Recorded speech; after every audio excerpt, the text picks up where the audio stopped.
Welcome back, everyone. Now, if you're an MTech student looking to truly master the architecture of secure systems, well, you are definitely in the right place. In this Masterclass Explainer, we're going to break down the incredibly complex world of network security. We'll map out the exact TCP/IP threat landscape, analyze vulnerabilities layer by layer, and then equip you with the applied cryptographic defenses you absolutely need to armor your systems. So grab your notes because we are going deep today. Here's a quick look at the syllabus for our session today. We'll start with 1, the network security arena, move into 2, attacking the protocol layers, then cover 3, core cryptographic defense mechanisms, followed by 4, securing with network protocols, and we'll wrap it all up with 5, the golden security rule. All right, let's jump straight into section 1, the network security arena. To set our academic baseline here, we really need to distinguish between two terms that get mixed up all the time, computer security and network security. Basically, computer security is about safeguarding your local resources. Think of it like locking the door to your specific dorm room, right?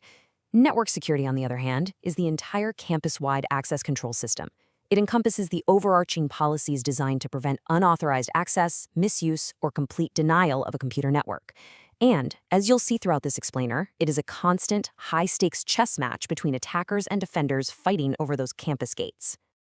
Okay, let's move right along to section 2, attacking the protocol layers. Okay, let's dive into this.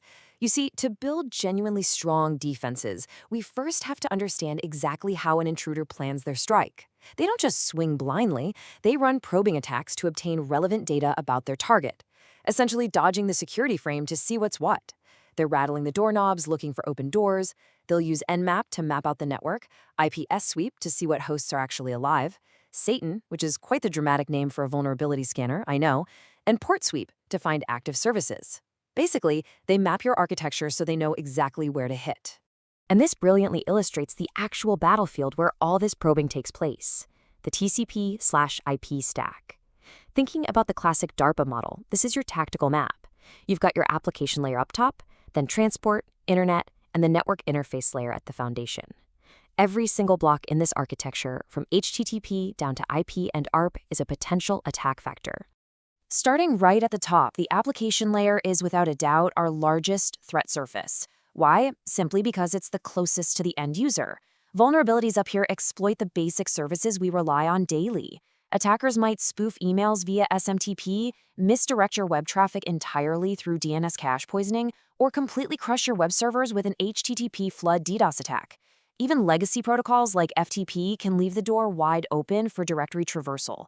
A flaw at this layer usually means immediate data theft, which is a nightmare. Now, moving down the stack to the transport layer, attackers exploit the very mechanics of end-to-end communication. Take a SYN flooding attack, for example. The attacker initiates a TCP connection, but deliberately never completes the handshake. It intentionally leaves the server hanging, waiting for a response, until its resources are totally exhausted. The crazy thing? They aren't technically breaking the rules. They're just using TCP's inherent trust against itself. Or with connectionless protocols like UDP, they just launch massive floods to overwhelm the system's processing capability. It's brute force meets protocol exploitation. Diving even deeper to the network layer, the target shifts to the Internet Protocol itself. Here, attackers forge source addresses using IP spoofing to completely hide their identity. They abuse ICMP protocols with ping floods or the dramatically named ping of death. Seriously, ping of death sounds like an 80s heavy metal band, doesn't it? On your local network, they use ARP poisoning to corrupt the mapping of IP addresses to physical MAC addresses. They are effectively rewriting the foundational map of the network just to secretly intercept your traffic. Which brings us nicely to Section 3, Core Cryptographic Defense Mechanisms. Now that we've thoroughly mapped the threats, let's open up the Defender's Toolkit. At the absolute heart of our defenses are two main cryptographic systems. First, there's public key encryption. In this setup, Bob openly shares his public key with Alice, so she can encrypt a message for him, but only Bob's closely guarded secret private key can decrypt it. Second, we have symmetric key encryption, where both parties use the exact same secret key.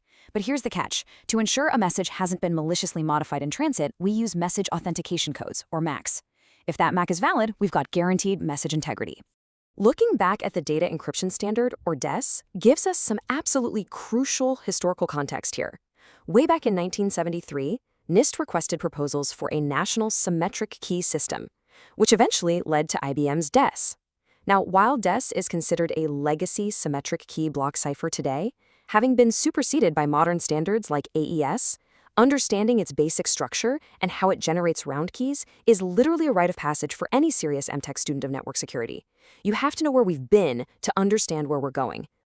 All right, on to Section 4, Securing with Network Protocols. This is where the theoretical math actually meets the road. As a system architect, you apply specific secure protocols to patch vulnerabilities at specific layers of the OSI or TCP/IP stack. It's like custom-fitting armor. The application layer gets SSH for secure encrypted logins. The transport layer gets TLS to lock down the communication channel. Down at the network layer, we utilize IPsec to authenticate and encrypt individual packets, and the foundational link layer relies on protocols like WPA for wireless security. Every single layer gets its own tailored defense. Zooming in on the transport layer's primary shield for a second, Secure Sockets Layer, or SSL, was developed by Netscape way back in 1995. But the modern standard you'll actually be implementing in the field is Transport Layer Security, or TLS. TLS is the modern evolution, and it's designed specifically to facilitate absolute privacy over the internet. You know that little padlock icon you see in your web browser's address bar? Yep, you are looking at TLS in action. Jumping back up to the application layer, let's mechanically dissect Secure Shell, or SSH. The steps here are actually fascinating. First, the client connects to the server via TCP. Second, they exchange their supported encryption methods and version data. Third, and this is a vital concept for your exams, so listen up, they initiate a Diffie-Hellman exchange. Why? To establish a shared secret key for encryption, not for authentication. Only after that secure encrypted tunnel is built in step 4 does the server actually verify who is trying to log in. And finally, Section 5, the Golden Security Rule.